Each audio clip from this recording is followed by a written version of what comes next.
Hi everyone, today we're going to be doing a slightly different type of video. We're going to be talking about my favorite products from my 5 favorite affordable makeup brands. I am going to be doing a version of this video for my ultimate favorite makeup brands, but I thought I would start off with the affordable version because everybody is trying to find more affordable alternatives as and when they can because the price of everything is just rocketing at the moment. So I thought I would start off with this one. Hope everybody is okay with that. If you are interested in the ultimate favorite makeup brands, that will be coming very shortly. So let's get straight on with this video. If you're new here, hi, my name's Gemma. I upload new videos on YouTube every single week and I would love it if by the end of this video you found it helpful or entertaining. Come and join the Pampered Wolf Pack. Click on that subscribe button, the like button, and the notification bell so you don't miss any future uploads. So I've found collating all these products really difficult. Not only finding the products that are my favorites out of the brands, but also narrowing my favorite affordable brands down because there are so many amazing brands and I wanted to limit myself to 5, otherwise we'd be here all day. So we're going to do this in reverse order. We're going to go from 5 all the way to my number 1 spot. So in position 5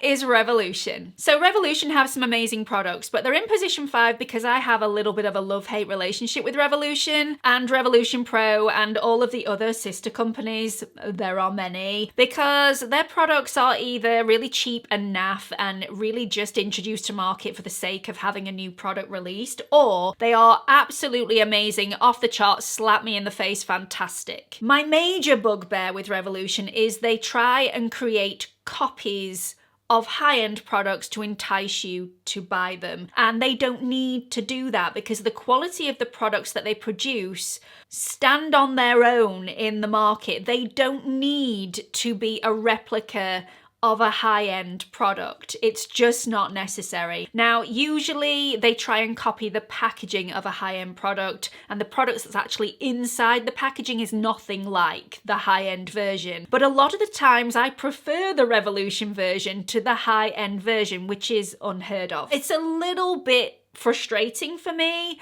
but as long as they keep releasing products that are great, I'm on board. So there were a few products that I wanted to mention, but I am limiting myself to only 2 favorite products from each and every brand. I really wanted to put in the Goddess Glow highlighter in the shade Ablaze because I just think it's amazing. There are lots of concealers at REVLON that I think are out of this world, but none of them are going to feature in today's video. Shock horror, here's my first favorite. This is the Conceal and Correct Liquid Colour Corrector in the shade Peach. It's amazing quality. It's super creamy. It really does blend out beautifully. The tiniest bit is all you need. You don't need to cake this on underneath the eye. It doesn't crease for me. It dries down beautifully without the need to set this in place. Other products sit beautifully over the top, which is a good job because this is a colour corrector and not a standalone concealer, and it works. This really does cancel out any darkness underneath my eyes, any pigmentation,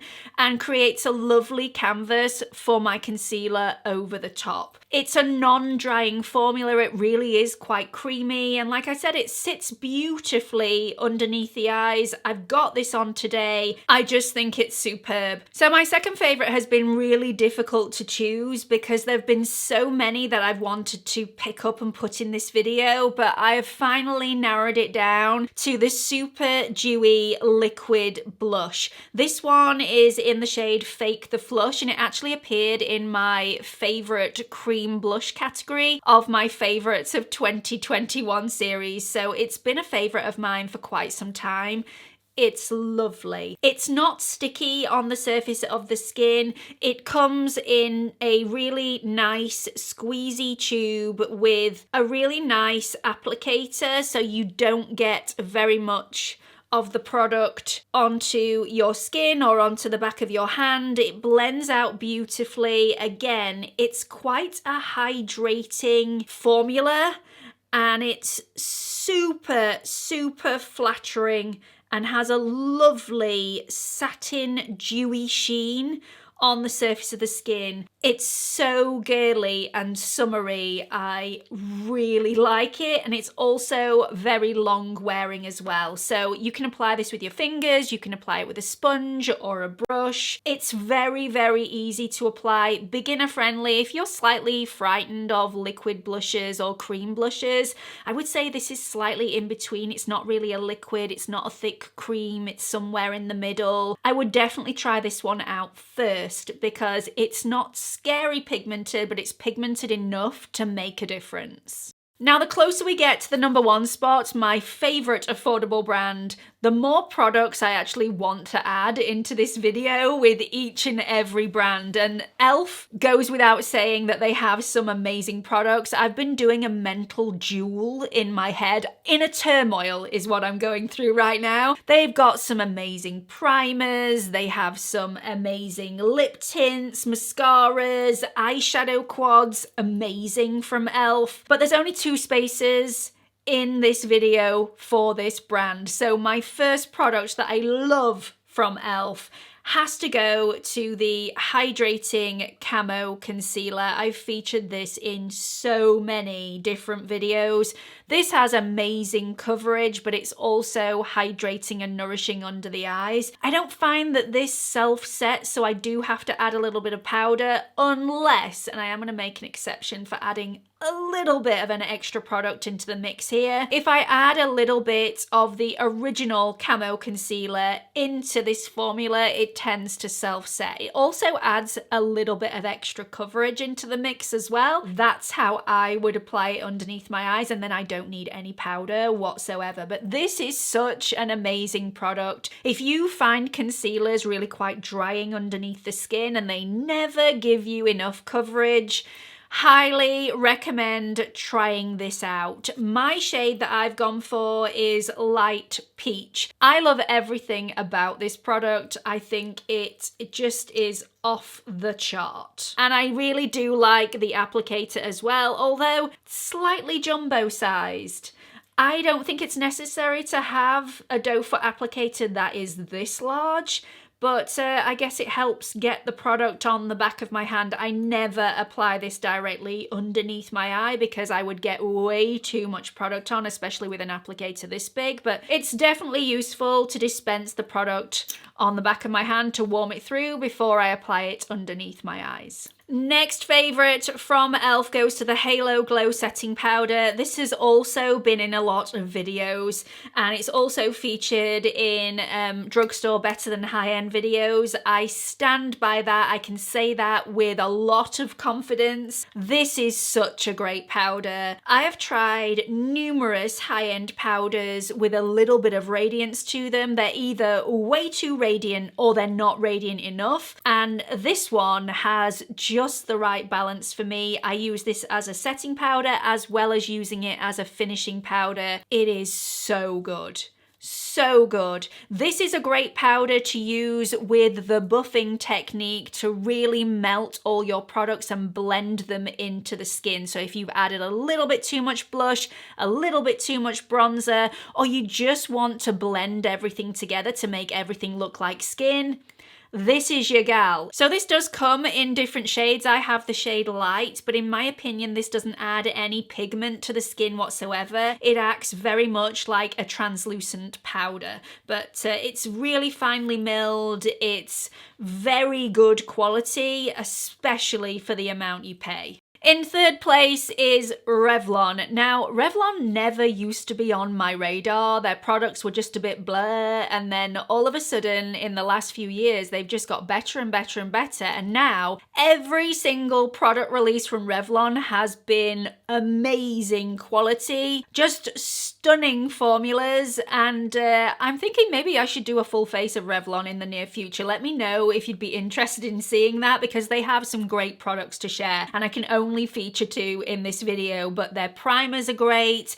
They've also got some lovely nail polishes. Their foundations are unbelievable. But in first spot for Revlon has to be the ColorStay Satin Ink lipsticks. What can I say about these other than if you want a bulletproof lipstick, this is your product. This just doesn't go anywhere. It doesn't feel as comfortable as I would like on the lip. It does need some sort of topper, whether that be a lip balm or whether that be a lip gloss. You can wear it without either of those products, but I do feel like it feels a little bit squeaky on the lip if you don't add a product over the top. I have a few shades in these. I'm sure I bought 3 or 4 of these and now I can only find 2 in my drawer. I've got a feeling I gave 1 or maybe 2 of these to my mum to try and I've never received them back. Happens all the time. So the applicator is amazing. It is just small enough and it's also sturdy enough, but does have a little bit of a bend to it that you can get that really clean, crisp line to the edge of the lip. So if you don't want to use a lip liner, you don't have to, because this will double up as both the lip liner and also the lipstick. It's also a really liquidy formula. There's nothing thick or stodgy about this at all. It's super, super thin and comfortable to apply. My main tip for these is not to over apply the formula because 1, these are super pigmented, so you don't need to layer these up, but also if you do over apply the formula, these can start to dry out and the top layer will go a little crusty and start to flake off, and nobody wants that. You can definitely stop that from happening just by applying 1 thin layer to the lips. Super pigmented anyway, so you will get that pigmentation that you want and it will last all day and look beautiful, and as perfect after 5 hours as it was when you first applied it. Second product I have to mention from Revlon is the Prismatic Highlighter in the shade Daybreak Glimmer, which is 201. Now I think this comes in 3 different shades, but this is the shade that I find most flattering on my personal skin tone. It's more of a champagne gold, which I think is extremely beautiful on lots of different undertones. This has got just the right amount of shimmer to it, and it has no large particles of glitter in it whatsoever, and if you're anything like me, that will be a welcomed change for you. I really don't like highlighters that have a lot of glitter in because I don't want to look like a glitter ball. I'm not a teenager, it's not my thing, and by the end of the day I don't want to look like I have glitter all over my face, and usually my highlighter doesn't stay in one place because I'm a face toucher, so having huge particles of glitter in a highlighter is a big no-no for me. This just adds a beautiful sheen to the surface of the skin, which is incredibly flattering, and I don't have anything negative to say about it. It is beautiful. Moving on to second position, NYX. So even though myself and NYX are in a little bit of a timeout situation at the moment, I've fallen out with them ever since they decided to discontinue my favorite tinted moisturizer of all time, the NYX Bear With Me Tinted Skin Veil. Just the most stunning product, and they decided that they didn't want to sell it anymore. It's on the naughty step as far as I'm concerned. But even though we're going through some relationship struggles and could really benefit from a spot of counselling here or there, they had to feature in this video because there are 2 products, definitely one in particular that I use day in, day out without fail, that is better than any other high-end product of the same ilk that I have ever tried.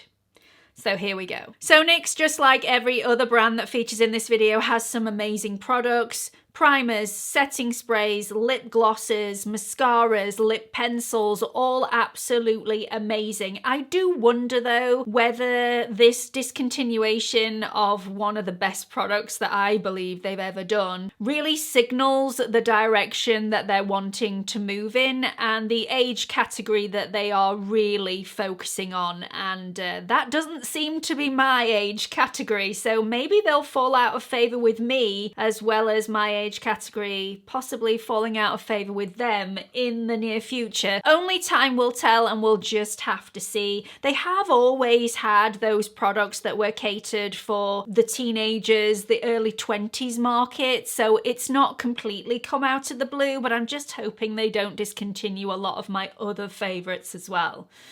I'm keeping all fingers crossed. So the first product we need to discuss is the Lift and Snatch pen. This is the best eyebrow pen I have ever tried, and I have tried a few, a lot of them high-end versions, and the pens on the high-end versions haven't given the same amount of coverage with every single swipe. They've been a little bit too watery, or they've been a little bit too pigmented. They've dried out really quickly. Some of the pigment has turned green on the odd occasion.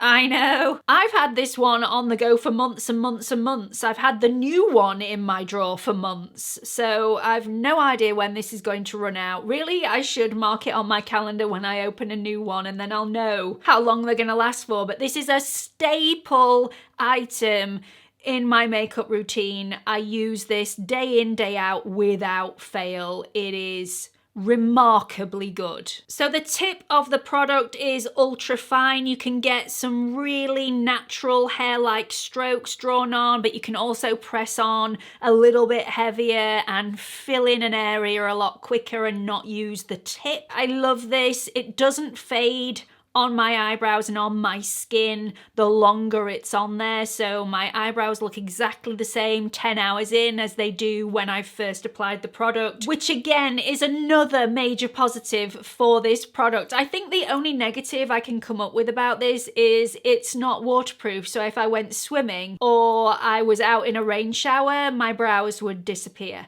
Actually, not really a rain shower. I would say it's water resistant, but if I got doused from head to toe, this would disappear. So yeah, it's not waterproof, but it's everything else. So the second product for NYX that I wanted to mention has been slightly tougher to determine because there are a couple of products, one in particular that I used to talk about all the time on my channel. Probably for at least 4 years I've been banging on about this product, but I don't use it anymore because I have the Lift and Snatch, and that has superseded it. Should I not? I don't know. This is still a great product. I'm gonna make allowances and mention 2 products. I'm only going to talk about this one for a split second though.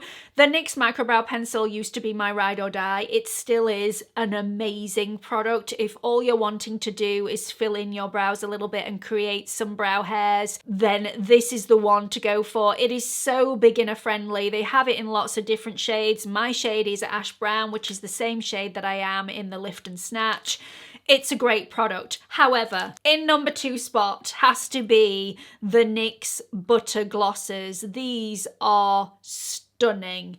Absolutely glorious on the lips. These are actually really quite pigmented for a gloss as well. They're not the sort of lip gloss where you will get the tiniest little bit of pigment and then just a bit of shine on the lip. These will add shine, but they'll also add quite a lot of colour as well. These don't fade into the background.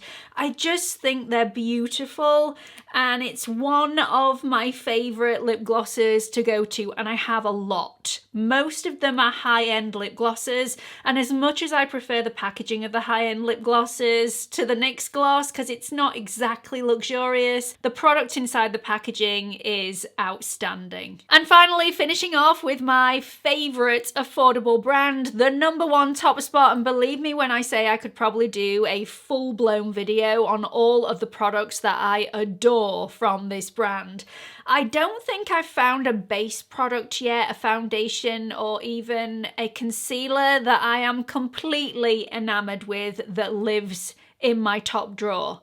But other than that, I'm in love with the rest of the product line. The bronzers, the cream blushes, the setting sprays, all amazing, but there is only room for 2 products in this video from this particular brand, which is MILANI. I love MILANI, and it's another brand that I feel like has really elevated their makeup products over the last few years. We don't get masses of MILANI in the UK, especially in Boots for sale. It's a very limited selection, but the products we get, I'm all for. My favourite product from MILANI, which has been the same favourite for a couple of years now. This is the Baked Blush in the shade Luminoso 05. This is the most flattering blush. It reminds me quite a lot of the Hourglass ambient lighting blushes. Yes, it's slightly more radiant than those blushes. The particles in here of glitter aren't as refined. They're slightly chunkier, but you wouldn't know after you'd applied it. They look very, very similar on the cheek and so girly and so flattering and so fresh. I'm just in love with this. This is one of those blushes that if I'm having a bad day, if I just feel like I cannot elevate my mood and everything that I apply to my skin looks hideous because I'm in that sort of mood, you can guarantee that if I apply this, it will look good and it will just take me from nobody speak to me today to hi, how are you? It lasts a really long time on the cheek or wherever else you put it. I have been known to use this as an eyeshadow as well, and it looks really beautiful in the crease for that little bit of I've stayed out in the sun a little bit too long look. Just stunning. And the last product in this video goes to the MILANI Color Fetish lipstick. I want to mention the Color Fetish matte lipsticks as well because they are superb. They really are. They are one of the matte lipsticks, one of the only matte lipsticks that's affordable that I've tried that aren't drying on the lip. Seriously similar to the Charlotte Tilbury Matte Revolution lipstick. So if you love her lipsticks and you're wanting to find something a little more affordable but you don't want to lower the quality of the product, definitely try out the MILANI Color Fetish mattes. But my favorite have to be the original Color Fetish lipsticks because they are super shiny, really nourishing, really hydrating. They go on like a balm, but they have the pigmentation of a full-blown lipstick. I love them. I just think they are beautiful. The one that I'm showing you now is in the shade Lustful. The only negative that I would say is I wish they would come out with some shades for fairer skins because this, I believe, is the palest shade that they do. The rest of them are really quite vivid in colour or deep in shade. I would really, really appreciate it if they would maybe give us a neutral pale brown or, you know, something along those lines that would just lift my makeup look without it looking too vivid in colour. But, you know, I'm being very picky. Yeah, a little bit entitled, let's say. It's so beautiful. Again, even though it's really nourishing and hydrating, it lasts so long. You will have to reapply this if you have something to eat or drink, but other than that, they'll last all day. So that's it for this video. I really hope you found it helpful. Let me know what you thought about it in the comment section. Don't forget to like and subscribe, hit that notification bell, and I hope to see you all in the next video. Bye everyone.